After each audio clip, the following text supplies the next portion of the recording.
Flight book করার সময় প্রায়ই দেখি লেওভার আর স্টপওভার। নাম দুটো কাছাকাছি হলেও এদের মধ্যে স্পষ্ট পার্থক্য আছে। চলুন সহজ করে বুঝে নিই। সময়কাল। লেওভার স্বল্প সময়ের বিরতি, যা সাধারণত কয়েক ঘন্টা হয়ে থাকে। স্টপওভার দীর্ঘ বিরতি, যা ২৪ ঘন্টা বা তার বেশি সময় হতে পারে। উদ্দেশ্য। লেওভার মূলত এক ফ্লাইট থেকে আরেক ফ্লাইটে ট্রানজিটের জন্যই ব্যবহৃত হয়, ফলে ঘোরাঘুরি সুযোগ কম থাকে।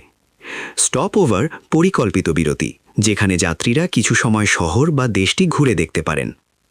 ভিসা ও প্রস্তুতি। লেওভারে সাধারণত আলাদা ভিসার প্রয়োজন পড়ে না, বিশেষ করে যদি এয়ারপোর্টেই থাকেন। স্টপওভারের জন্য বেশিরভাগ সময় ভিসা, হোটেল বুকিং ও আলাদা পরিকল্পনা দরকার হয়। টিকিট ও খরচ। লেওভার সাধারণত স্বাভাবিক ফ্লাইটের অংশ হিসেবেই থাকে, অতিরিক্ত খরচ কম।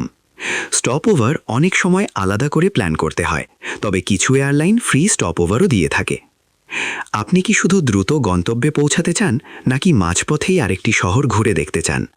ভ্রমণের আগে পার্থক্য জানুন আর বেছে নিন সেরা অভিজ্ঞতা।